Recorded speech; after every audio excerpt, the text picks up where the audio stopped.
myself. Well, good evening, everybody. My name is Carla Evans, and I'm an academic at University of York in the psychology department, of all places. But I'm a representative of Athena Swan for my department. The Athena Swan Charter is a framework which is used across the globe to support and transform gender equality within higher education and research. It was established in 2005 to encourage and recognize commitment to advancing the careers of women in science, technology, engineering, maths, and medicine. Here at the university, the departments of chemistry, biology, and psychology hold a gold award. It is my great pleasure to welcome all of you and our guest speaker, Nan Sloane, to this special event in celebration of the International Women's Month. Now, before I do the introductions of the event, I just wanted to draw your attention to the evacuation slide behind me. We're not expecting a fire alarm this evening, so should one sound, please follow the instructions of the event stewards who are around here will also be holding the microphones for your questions. Now, before I introduce Nan, I just want to say that we've decided to do a conversation. However, if you feel you wanted to ask a question while we're talking, please do raise your hand and just wait for the steward to bring the microphone. We would like it to be as interactive as possible. So we are delighted that Nan is joining us tonight to speak about her new book, Uncontrollable Women, Radicals, Reformers, and Revolutionaries, which details the history of radical, reformist, and revolutionary women between the outbreak of the French Revolution in 1789 and the passing of the Great Reform Act in 1832. Very few of these women are well known today. Some were unknown even in their own day. All of them contributed something to the world we now inhabit, and we are here to share their stories. Nan is an author, speaker, and trainer with an interest in the role of women in public space, particularly in politics and the Labour Party. Welcome, Nan. Thank you. So I was going to start off with a question, and please do join in with your questions too. So you weave stories of separate women together into a larger narrative that spans this era from the French Revolution to the Great Reform Act. Why have you chosen to examine that specific period? I think, firstly, because first let me say what a pleasure it is to be here, and thank you very much for inviting me. It's always a joy to be able to talk about something that you spent so much time on. I've actually wrote this book during lockdown, which meant that it was a very enclosed space to work in, both intellectually as well as physically. So it's lovely to see it out there now and people reading it and thinking about some of the women and the issues that are in it. You may or may not know that the previous book that I wrote was called The Women in the Room and was about the role of women in the foundation of the Labour Party and related organisations. And I wrote that book because it seemed to me that what women know of their political history is largely rooted in the suffrage movement. So if it's not about voting, we don't know anything about it. And yet, until 1918, no women had the vote. Until 1928, only 60% of women had the vote.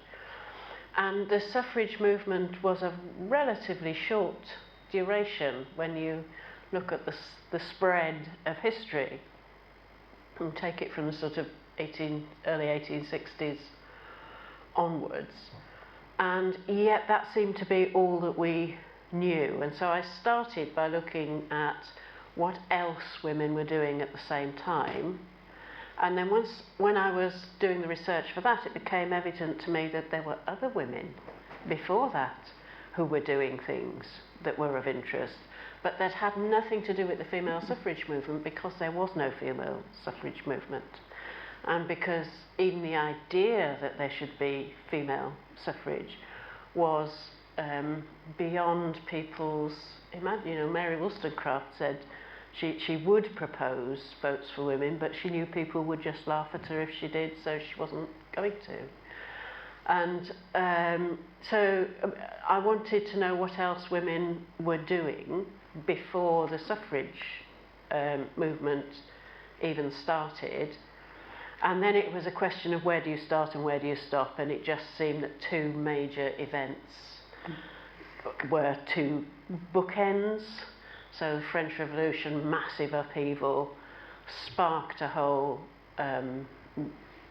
wave of reform and radical movements in this country, which came not to an end, but were taken off the table for a generation by the 1832 Reform Act. And when they come back in the form of the Chartist movement and so on, they're different. So there are other stories to be told in that movement, and how do you, and I didn't want to cram it so full that it was just, and here's another woman, and here's another woman, so that there could be some narrative flow through it. And also it's just a fascinating period. Such a lot of stuff in it. So following up on that, you said that you wanted to talk more about other things than suffrage, right? So you do also cover women of different class, of different interests. Was that purposeful? Did you have a plan in it, or was it just trying historically to cover a period? I think that what we call women's history, but which is a phrase I don't like, because I think that suggests that it's just history for women, and I'm interested in the history of women, which I think men should also be interested in. I think a lot of women's history is very middle class.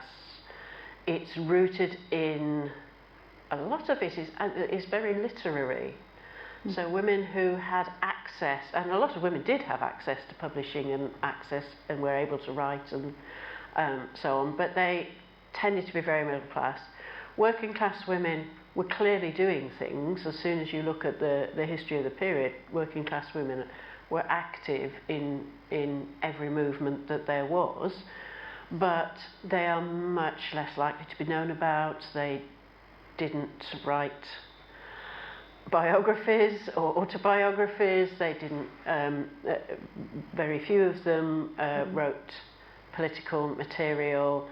Most of them were just in a struggle to survive for most of the time, and so didn't have the space. So you have to pick up stray things, but there is some stuff in their own voices, and I think being able to report their own lived experience through their own voices is really important. Even if it's only a couple of sentences, it's a couple of sentences more than they've had in the past, and to put names to these women and names to their children, given that the mortality rate was so high at the time, to name people and give them their place in history, I think is really important. And I sort of look at people trying to shoehorn working class women into the suffrage movement now. Of course there were working class women in the suffrage movement, but actually most working class women were doing something else. And I think that the something else should have equal value with the more accessible history that we know so much better. So you feel that the suffrage movement, they've been all lumped to one, it overshadows other things? I think it sits on top of the history of women's political activism, however you define that, and obscures it from our view. So we think everything starts with that. So we know virtually nothing about what I think is actually the most significant legislative change for women in the 19th century, which is the development of married women's property rights.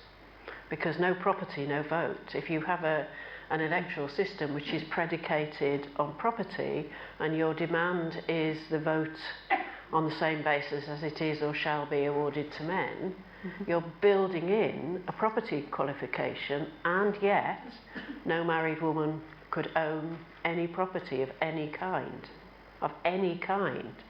There's a story about Millicent Fawcett, which is not in this book, when she was very young and relatively newly married, being mugged.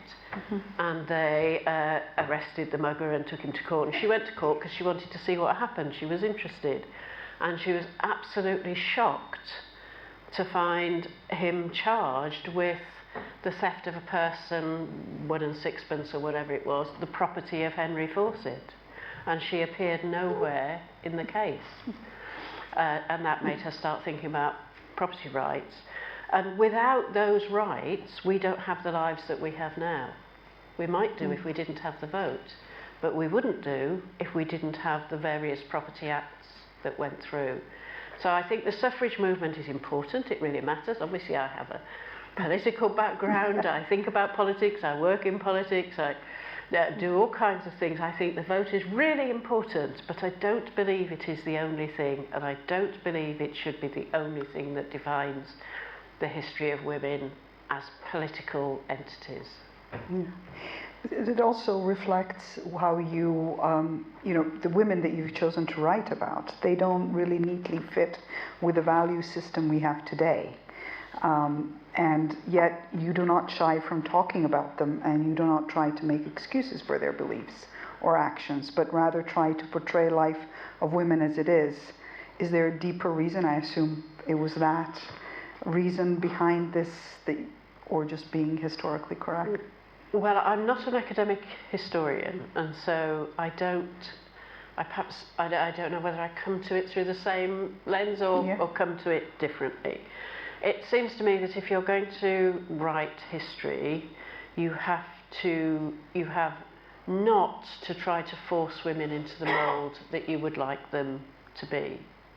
And so often you're sort of reading something and you're thinking, oh, I quite like this woman, she's really interesting and she's saying really interesting things, and then she says something that brings you up short and you think, oh my God, you wouldn't get away with that for 2 minutes in the modern world. And you do have to think about how far you try and not suppress it exactly, but control it, and how far you recognise it and say, well, this is what it was. This is who we were 200 years ago, and that is different from who we are now. And I don't think recognising that is endorsing it. One of the last woman in the book is a woman called Mary Smith, who submitted the first petition from a woman to Parliament for the vote. And it's always been completely airbrushed, and she did it in 1832, immediately after the passing of the Reform Act. And it's just airbrushed from suffrage. There's sort of mention sometimes, Mary Smith, first woman to submit a petition, but nobody ever reads it. So I went and read it, and it was shocking. And I won't go through it, but I worked out why it was this very bizarre document that reads as though it's by somebody who's, unhinged. And when you go back and find out what the story was, it's rooted in absolutely hideous homophobia. And so that's why people have buried it for 2 centuries, nearly 2 centuries. But you have to take that out and deal with it, I think. I think that just burying the whole thing and saying, well, we'll just pretend that we'll treat it as something that it wasn't, and forget about the thing that actually drove her to, because it all makes sense once you know why she did it. It's just that why she did it is just to us horrendous. So, and I think you just have to face up to that and say, that was then, this is now.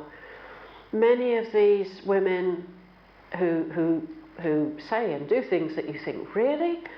If they were here, they were on the right side of the big questions then.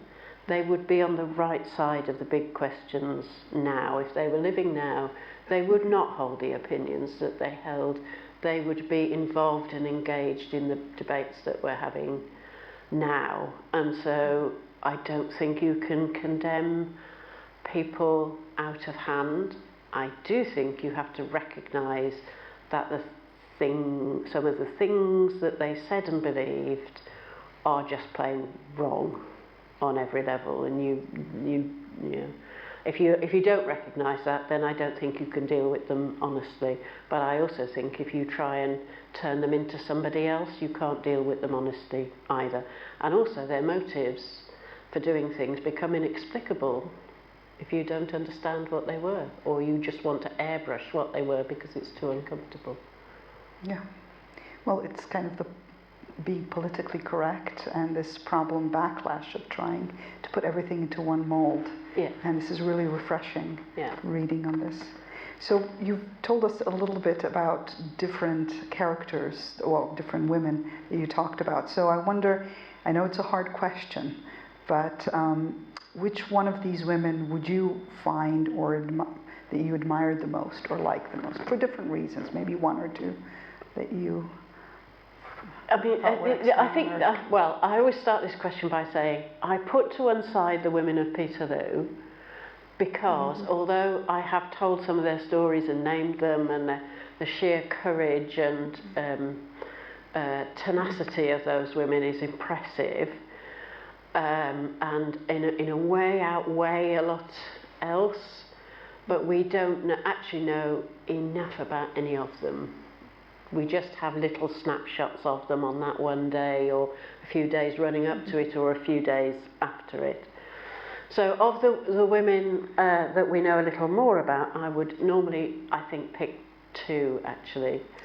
One middle class woman, one working class woman. I'd pick a woman called Helen Maria Williams, who probably nobody's ever heard of, but who was the first woman that we know of to embed herself in a major world event, in this case the French Revolution, and report back from it. And she had a whole literary career in London in the period up to the Revolution. She was very well known, she was very famous, she was much admired by people like Wordsworth and Samuel Johnson. And she was a poet, she wrote novels, she had a literary salon, and when the French Revolution broke out in 1789, she just upped sticks and went to Paris. Initially for a few months, but it turned out to be for the rest of her life. Because what she wrote about the revolution and her experience in the revolution was so shocking to people in this country that she just got completely ostracised, attacked. People's view of her completely reversed from thinking of her as this lovely poet and novelist to being a revolutionary, somebody who was prepared to countenance the worst of the French Revolution. In fact, she herself ended up in a revolutionary prison and came very near to being guillotined, and describes the whole experience and the feeling of waiting for the arrest and waiting to find out what was going to happen. But she had her mother with her. It was her and her mother and her sister. Even in the prison, they managed to find a kettle and something to heat it on, and they kept the English prisoners supplied with hot drinks. And you just think, you have to admire a woman who can make tea in the shadow of the guillotine. But she also wrote about it, and she was unapologetic about writing about it. And she talks about being there for the first anniversary of the fall of the Bastille, and of this euphoric feeling of hope that there was, and that the barriers were all breaking down, and you really could feel and she uses the phrase, you could feel that you were a citizen of the world. And this is something that I think is resonant for us when we're thinking about nationalism and citizenship, and a citizen of the world is a citizen of nowhere, as Theresa May said. Really? That's really what we think? So I think she's courageous, brave, probably not always particularly likeable, probably quite difficult to deal with sometimes, but also she stands out from her generation in a way that I think is admirable. The other one is a working class woman called Susanna Wright, who decided she was going to think for herself and nobody was going to stop her, and who ended up prosecuted for blasphemy. There are so many variations of blasphemy, I can never remember which variation it was she got done for, but she got done for one of them, and ended up in court being tried by the Lord Chief Justice and prosecuted by the Attorney General, and defending herself and taking them on. And at one point, when the Lord Chief Justice thought she was going too far, she was attacking lawyers, and he said he couldn't countenance her attacking lawyers in his court, and she just looked him in the eye and said, "You are paid to listen to me," and carried on. And I think for a working class woman in 1820 to sort of stand there and say, "I don't care who you are, you're going to listen to me till I'm done." I mean, he did then send her to Newgate for contempt, but with her 7-month-old baby, and she wrote a whole description of what that was like and of the experience of. But even then, when the governor of the prison came to her and asked her how she'd slept, she said she asked him how he'd have slept with a 7-month-old child on a freezing cold floor with no blankets to cover them. And she just never gave in. She just was absolutely clear that she was going to decide things for herself, she was going to think for herself, she was not going to accept the state religion if she didn't agree with it, she was not going to accept the civil power's right to try her if she didn't agree with it. And she didn't win.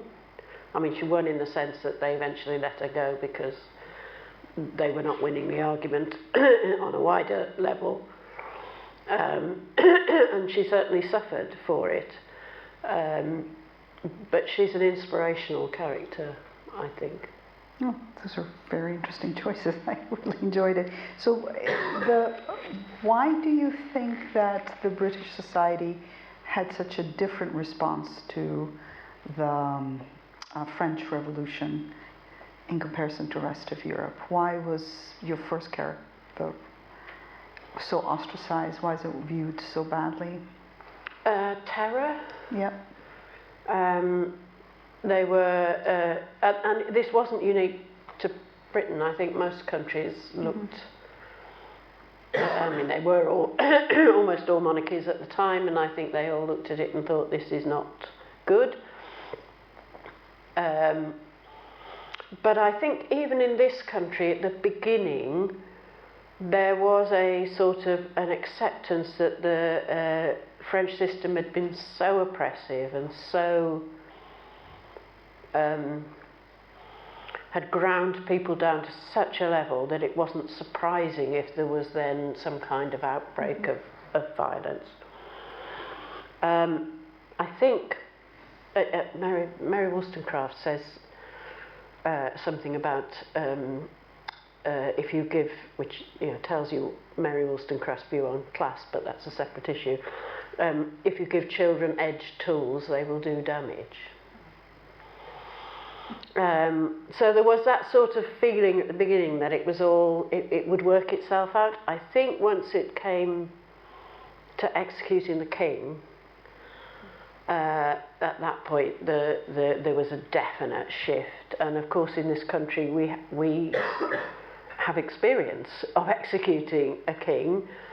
And in this country, people were very protective of the political settlement that was arrived at in 1688, the Glorious Revolution, and that still forms the basis of our slightly bizarre constitutional arrangements.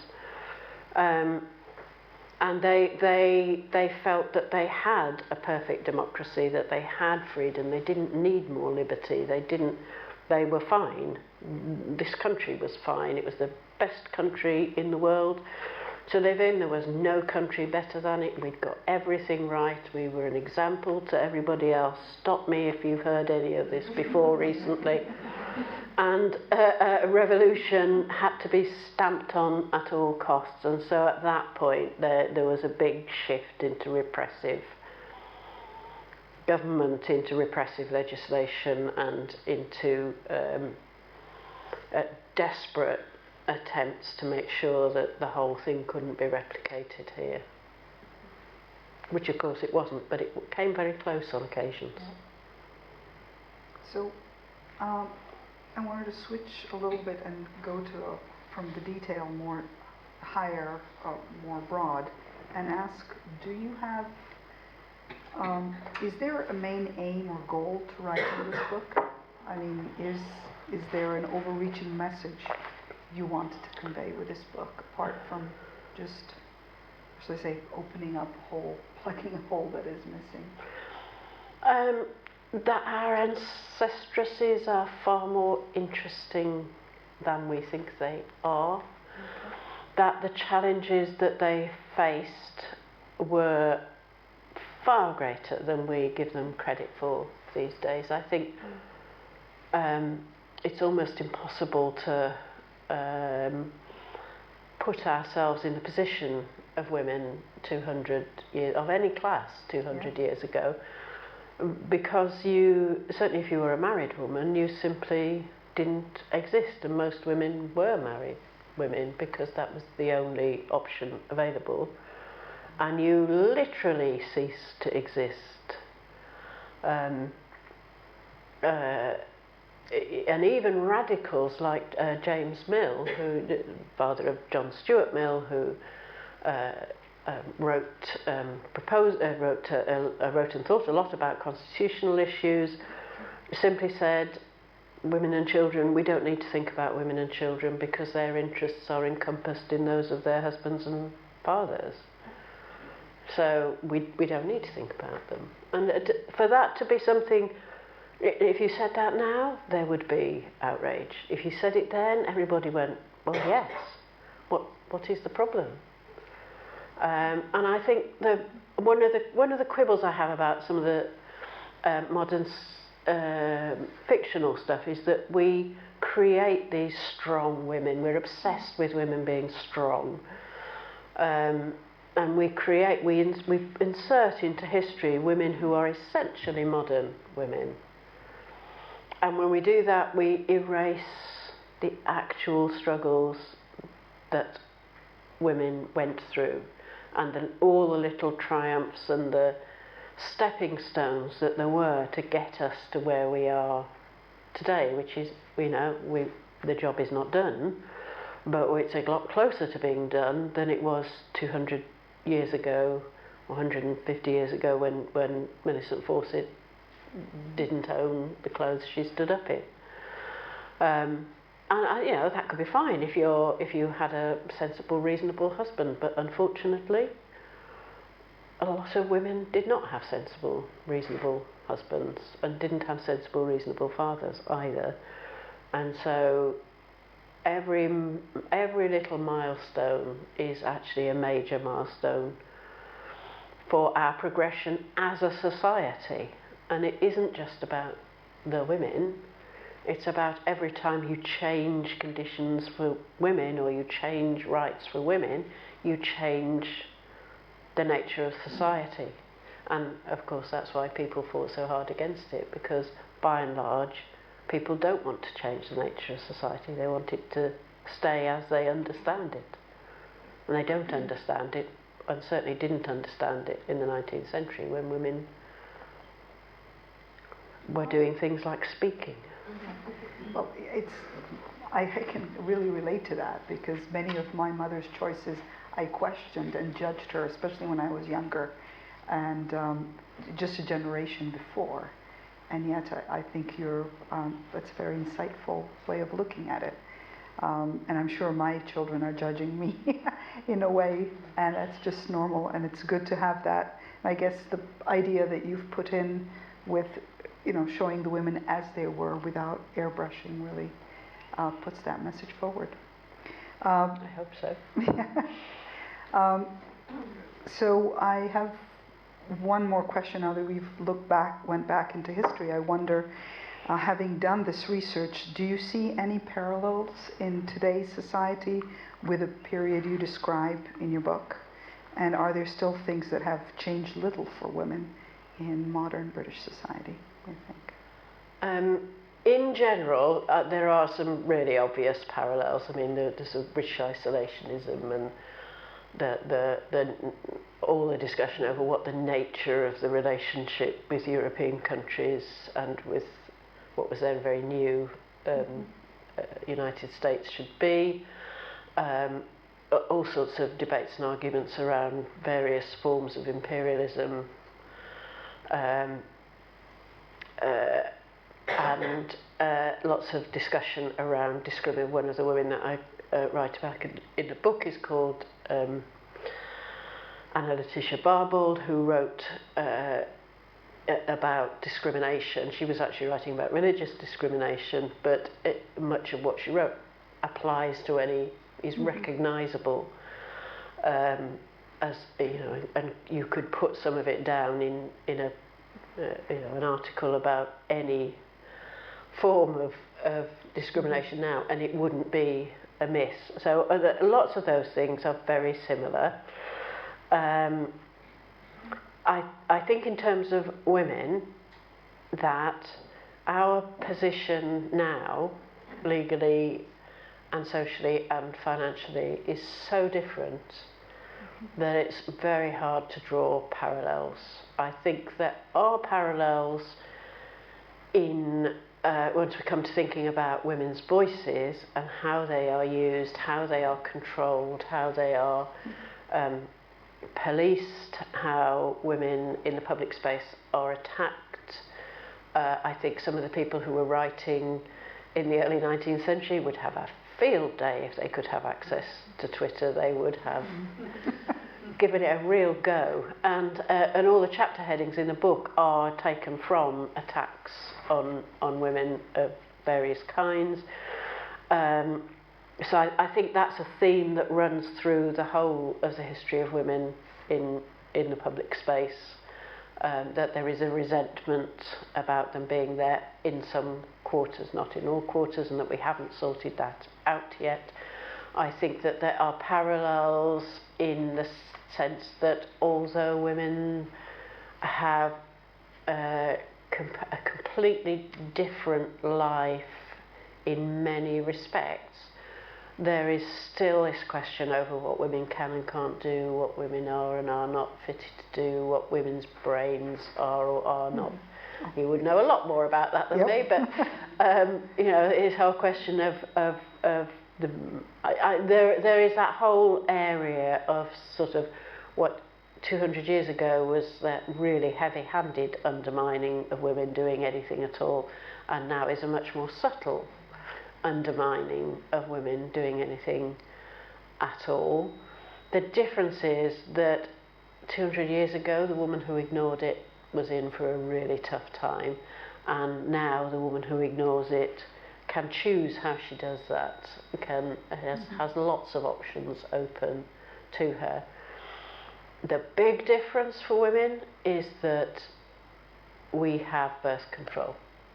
We have control over our own reproduction, and have that's been a long fight, and it's not done. No.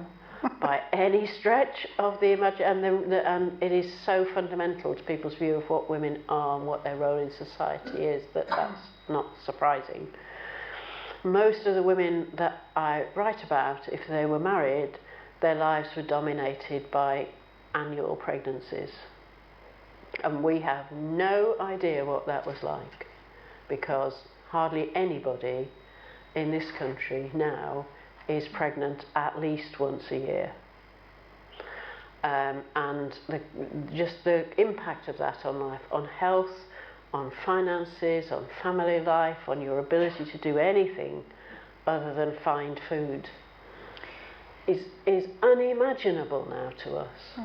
Yet, I mean, in countries like in the US, there's such a big push against the women's right to choose. And, you know, this is really surprising. Is this the narrative coming again from men, or is this something to do with more deeper with religion? Because, you know, I mean, any woman would have known what it meant. I mean, any woman that has a child just now knows what the commitment it is. Even with a spouse helping them, it's still on you 90% of the time. And yet people choose to, you know, in this day society, stand on the side of against abortion and not for women's right to choose. I think there is an element of religion in it, but I think also it's a lesson to us that we actually haven't won the argument. And, you know, there are people in this country who would like to limit abortion rights. We haven't yet had the issue of whether or not birth control should be provided on the NHS, but, you know, it's a lucrative field. Somebody will think, should we be doing this at some point? And I think sometimes we think we're done. We think that we have rights because we've grown up with them, or because they've occurred during our lifetime, and we think, well, that's not going to go backwards. And also because we don't always recognise what our laws actually say. So abortion in this country is not decriminalised. It is merely legal in certain circumstances. And it's a... That is very interesting. I had no idea. Well, exactly. We think the argument is one, but you only have to look at Northern Ireland to see that the argument is not one. And I think there is a sense in which, as women, we sort of get really... Can we move on now? Can we do the next thing? Can we have lives? Can we not have to think about these things? And sometimes we don't have to think about them. Sometimes they're there. They become ingrained in the fabric of our lives, and we just accept that this is how it is. And then we get brought up short by what happens in Northern Ireland, by what's happening in the United States, by what's happened, you know, what happens in Poland and Hungary. It's not... These places are not the other side of the world where women's rights are being rolled back. They're close to home. Yeah, they have a tendency to spread like a epidemic in many of these ways. A bit like the women in this book, the fight is never over. There's always the next thing to do and the next thing to do. And sometimes, if you're, you know, of my sort of generation, you look at the next thing to do and you think, but isn't that the last thing we did? Haven't we done this before? And the answer is yes, we have. But every right that women have, they have because it has been granted, usually after a fight by the women, by a male legislature. And that is still the case in this country, because we don't have a 50-50 legislature. Far from it. And so everything that we have, from the right to own our own money to the right to control our own bodies, is because of laws passed by male legislatures. And as we can see in Poland and Hungary and the United States and other places, what has been given can always be taken back. And that is just not the case for men. Men have a different history, also very challenging in many respects. Yeah. But that sort of the precarious nature of basic, what we think of as basic human rights, is different for women. Which I always find quite shocking. Yeah. Well, and upsetting. But another example, you said also financial independence, and yet while women are allowed to work and do work and have financial independence, we're not on the same level of playing field. There is a pay gap that's evident everywhere, and I don't know if anybody followed. There was a fantastic Twitter bot that on International Women's Day, whenever one of the big companies celebrated women, would pop out and say, your pay gap is this. Yeah. Which I thought was genius, the best use of Twitter ever. So why the pay gap, do you think? Is it again the legislation of men, or? Well, because we're starting from a very low bar, aren't we? Yeah. Actually, interestingly, in the period in the book, which is not in the book because I'm not writing about industrial history specifically, but in the cotton industry, they managed to get equal pay in some trades right from the beginning. And that had an effect on women's ability to organise all the way through the 19th century. It's a different history, but it is true that it is not everywhere that women's work was undervalued. Historically, in the Industrial Revolution, which again is this period, people were often paid as families.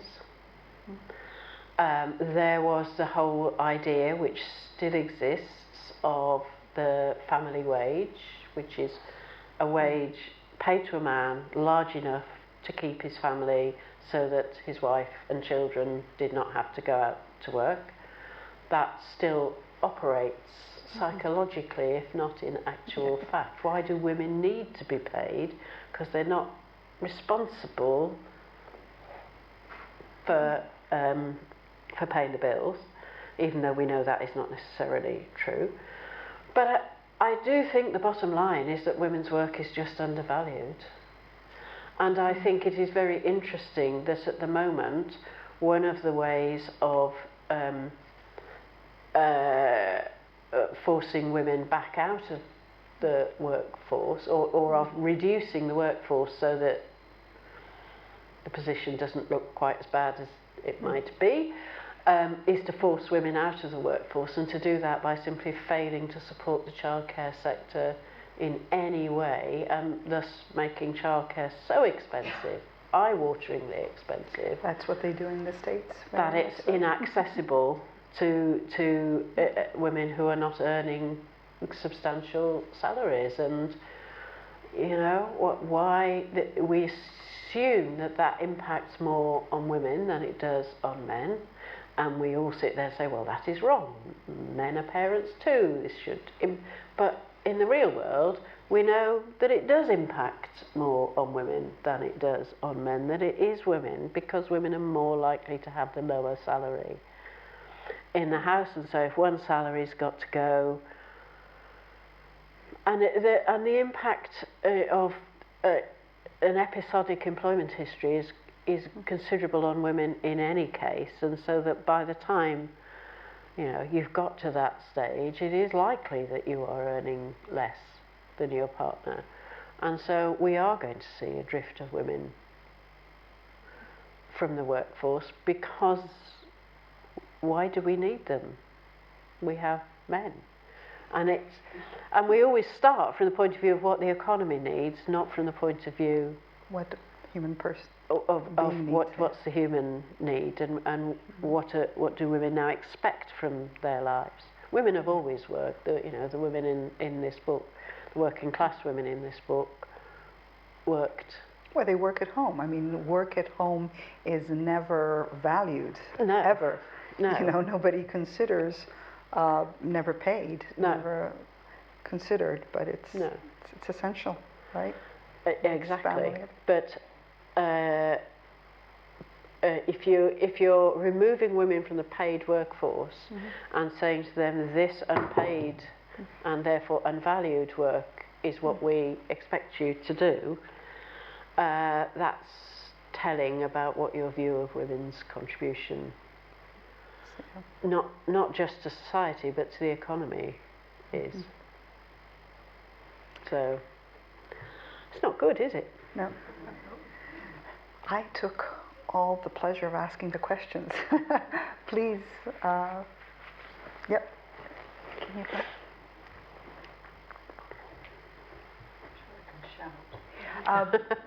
We are recording this, so I think it's easier for people that are listening.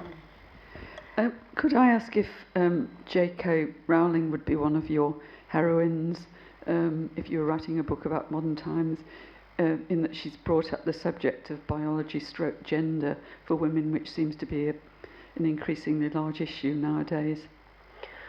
Well, first of all, I wouldn't write a book about contemporary women because I'm interested in looking at things from a perspective of distance. I think that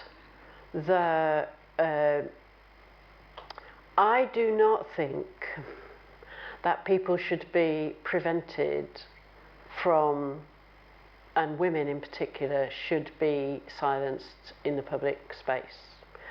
I do not think that means that you necessarily have to agree with everything they say, or in some cases, anything they say. You know, there are women in government now with whom I'd be hard pressed to find any area of agreement.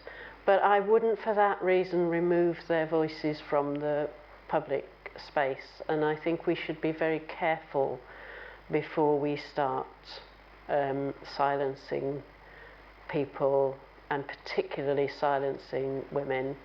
I think that if you silence one woman, you lay all of us open to losing our voices, and we fought so hard to get them that we should not give them up.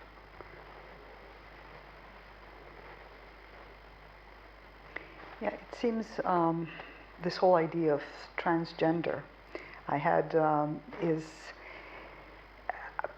putting, I think, a lot of women into kind of a fight with each other, which necessarily is not good. I mean, discourse is good. I had somebody come up to me last year, we were promoting science, and ask me, so what do you think of transgender women in science coming to take your jobs? And I was like, taken aback by something like that.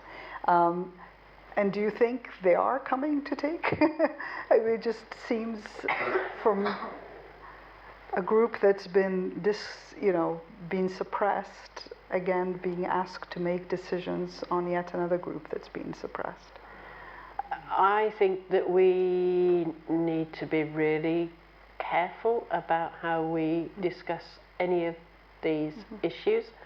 I think that there are people who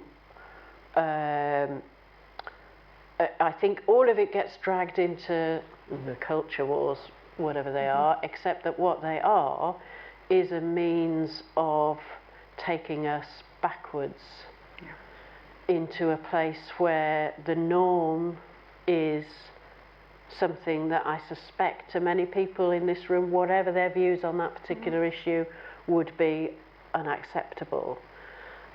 So, you know, should we discuss the issue of race in schools? Well, I think yes, we should. I think, you know, there is stuff we need to deal with there.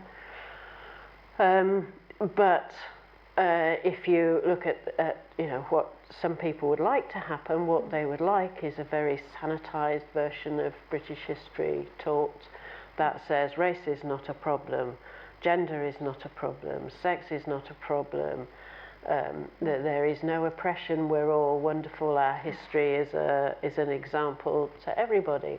And I think if you look at the cultural clash that there now is in Jamaica with the royal visit, that's very illuminating. That is just the complete failure to understand what the history really is. And I think this applies as much to transgender issues as it does to anything else. That if we don't have the discussions, we will lose the right to discuss it at all. And I think the language that we use is really important. So if somebody says they are coming for our jobs, that is language that creates a whole environment in which that discussion is very difficult to be had.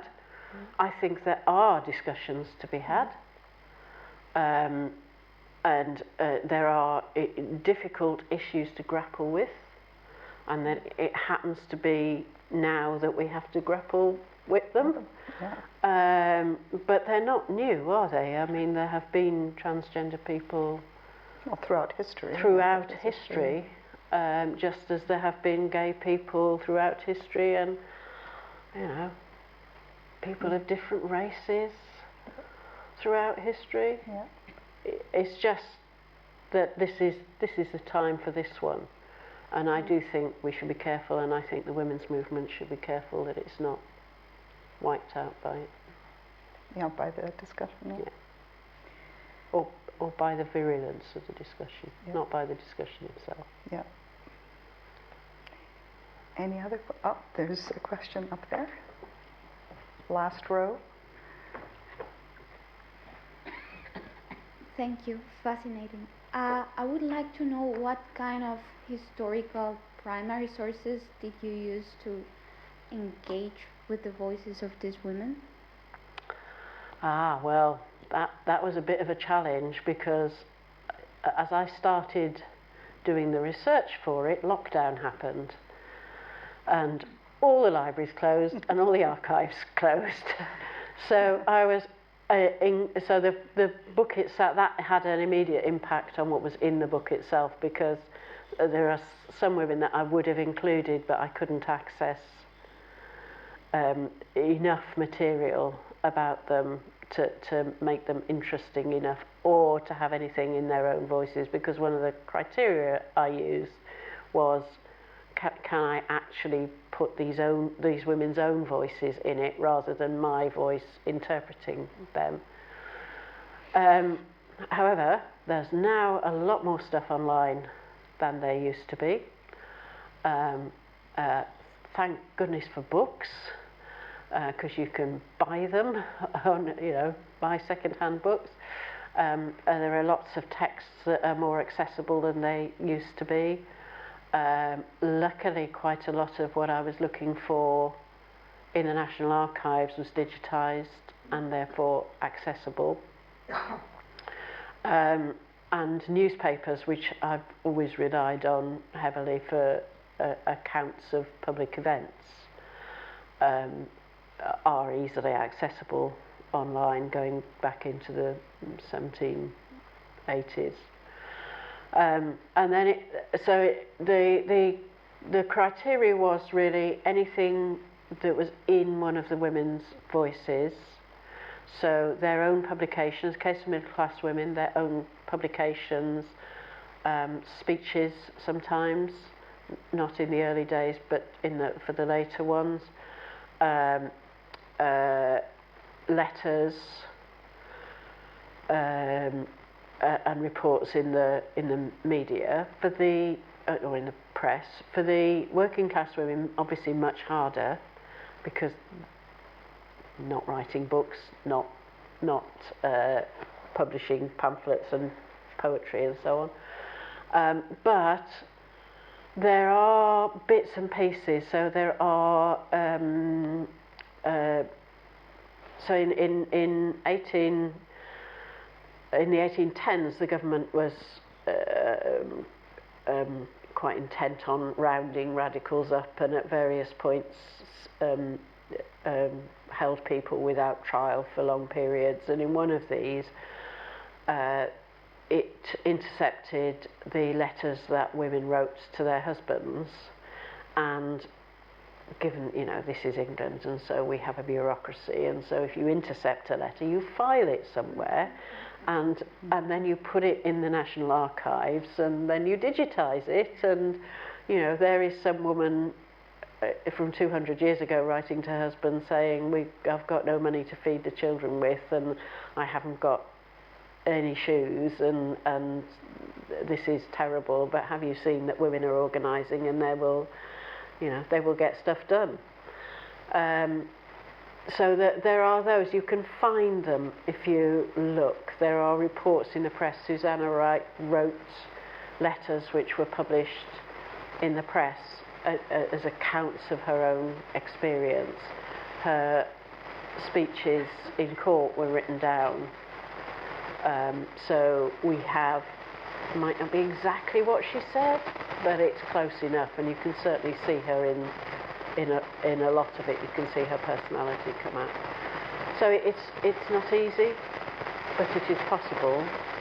And the main guide was that it should be the women themselves, not somebody, not reported speech.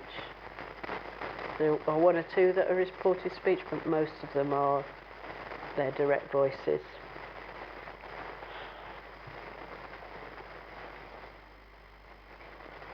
I think we've exhausted our audience and our questions. So I want to thank you, Nan, for this fascinating chat and for answering so many great questions from primarily me, but also our audience. I'm sure many of you tonight will be keen to get a hold of the book. It will be available outside from an independent bookseller, Fox Lane Books, at the drinks reception in the foyer. Please join us. Nan will also be there signing books for anyone that wishes to have a signed copy. So all that remains for me to do is to thank you all for first joining us for this, and to Nan for coming and speaking to us and answering all my intrusive questions. And thank you very much. If you can join me in an applause for Anne. Thank you. Nan,